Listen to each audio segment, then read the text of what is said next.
Good afternoon. I'm Gwen Mitchell. Welcome to Moyo Minutes. We're wrapping up our series on the seven chakras. Today we'll be talking about the crown chakra, Sahasrara. And we talked last week about Agnya or Ajna, the third eye chakra, which has to do with our intuition and how we're able to embrace and allow our intuition to serve and guide us. Today we're going to talk about Sahasrara, and as usual, we'll go through the different aspects that one would like to be aware of as we discuss these chakras.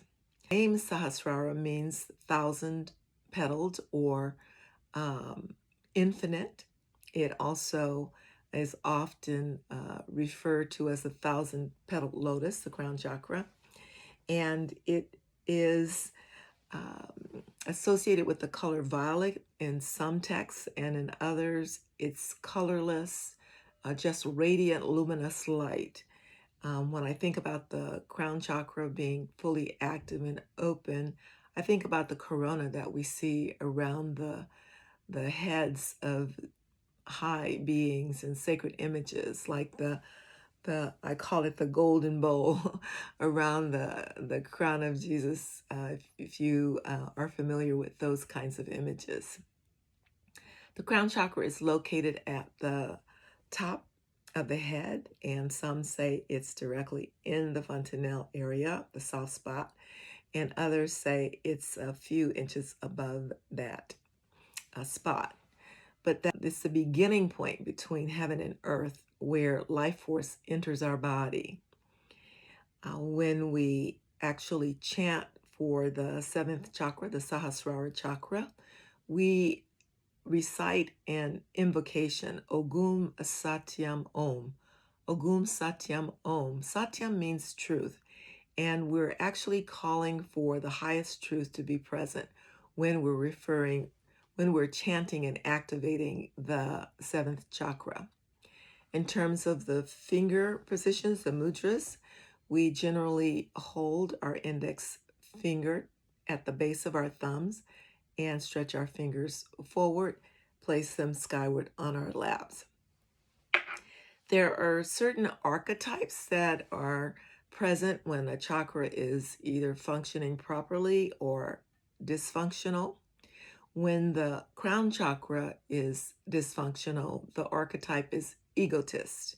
And this is a person who's relying solely on self and crediting self for everything that happens and goes right in the life. When the chakra is functioning properly, the archetype is the guru or the teacher. And this being recognizes the orchestration of all the forces that have to come together for accomplishments to happen. And it's the orchestration of our higher sacred self or the divine. There are certain mental and emotional issues that are present when the Sahasrara Chakra is not in balance. The ability to trust life, the absence of values and ethics, courage, absence of a feeling of selflessness and humanitarianism. And so when it is in balance, we're able to see the larger pattern and we're able to see the connection between all of life. We have more faith, more inspiration, and we're constantly seeking to express the divine source in its many aspects as it shows up in our lives. Some physical issues that show up when the crown chakra is out of balance are energetic disorders, mystical depression, chronic exhaustion.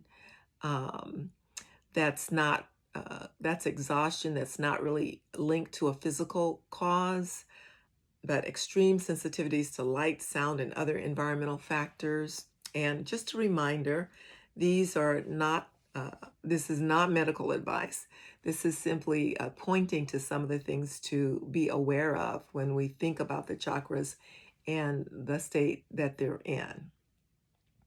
The spiritual lesson and challenge of the seventh chakra is to live in the present moment, to It's related to our spiritual world. It motivates us to seek an intimate connection with the divine in everything we do, and to have all illusions removed so that we can awaken to the internal divine voice of authority through our spiritual awakening.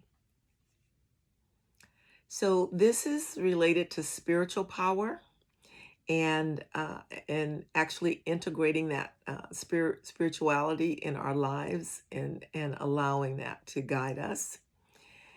It's really the container for pure grace, and it stores all the energy that's generated in prayer and meditation. And it's the center of spiritual insight, vision, intuition, all coming from the divine. Some of the things that happen when this chakra is not yet in balance is fear, a fear connected with what's known as the dark night of the soul, where there's a feeling of absence of meaning, of loss, of self-identity, the absence of a need to be devoted to something greater than just our physical selves, a sense of spiritual abandonment or loss of connection with life and the people around us. When this chakra is showing its strength, there's faith and presence. There's faith, and the presence of the divine is really palpable. There's inner guidance, insight into healing and devotion, and having trust that's beyond human fears. So I invite you to consider a few questions as you evaluate your crown chakra, whether or not it's functioning properly or not. One is, are you willing to look at your ego identifications? One of my teacher's sayings is that until we are awake, all actions are self-centered. Everything that we do, including when we're being kind to others, helping others, we're doing it for our own benefit, for our own sense of gratification or feeling of self-worth. So the question is, are you willing to look at your ego identifications, whether it's your gender, your career, your economic status, your relationship? Are you identifying with things that are material in nature and taking your sense of self from those things? And another question is, do you see yourself as different or special? And this is an inquiry that is worth considering. And finally, I will invite you to consider the question, take this into contemplation actually. Who am I? Really be willing to go deeper in the inquiry of who you are, because beyond all of these physical aspects of being is something much more powerful, something deeper, and something which is our essential true nature. I encourage you to take this question into your meditation. So be willing to sit quietly and contemplate the question, who am I? And you also might want to try going and standing in front of a mirror, looking yourself squarely in the eye and raising that question, who am I? And just allow yourself to be there and see what comes back to you in terms of response. You might have to do it several times, but as you begin to do self-inquiry, the divine will meet you there. Also, one other thing that you might want to consider is writing it down, this question, who am I? We talked last week about allowing yourself to do free writing and tuning into your intuition and allow the stream of consciousness to flow, just capturing everything as it comes through, and see what you receive from that process. So now I'd like to invite you to sit with your feet flat on the floor, your spine erect, your eyes cast downward or closed. Bring your index fingers to the base of the thumb. Stretch your palms onto your thighs, facing skyward. And take a few deep breaths.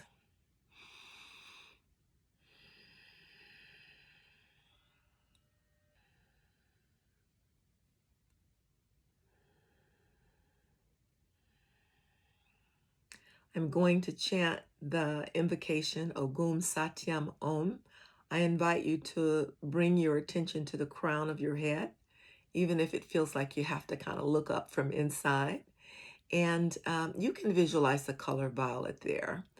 And I'm going to chant that 3 times, and then Kundalini Arohanam, inviting the Kundalini energy to rise up into the crown chakra.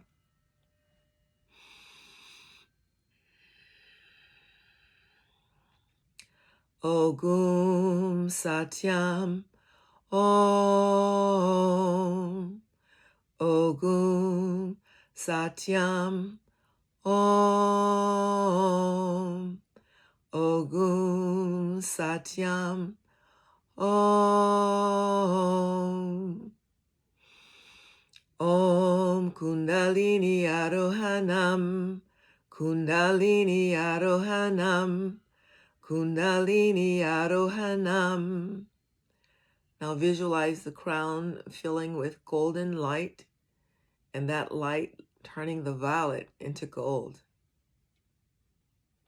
Deep breath in. We'll do 3 more. Ogum Satyam Om. Ogum Satyam Om. Ogum Satyam Om. Om Kundalini Arohanam. Kundalini Arohanam. Kundalini Arohanam.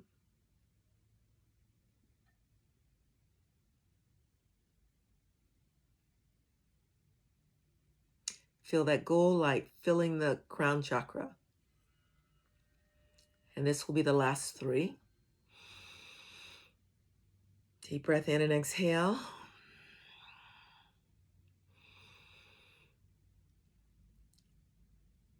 Ogum Satyam Om.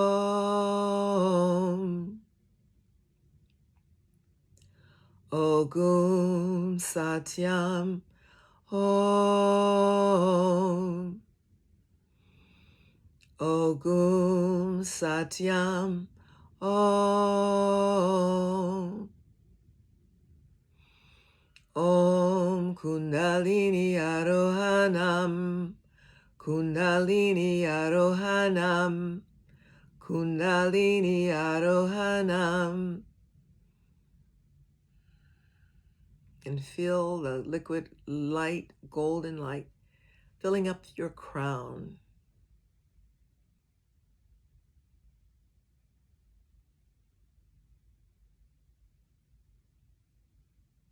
Who am I? Who am I? Take a deep breath in and exhale.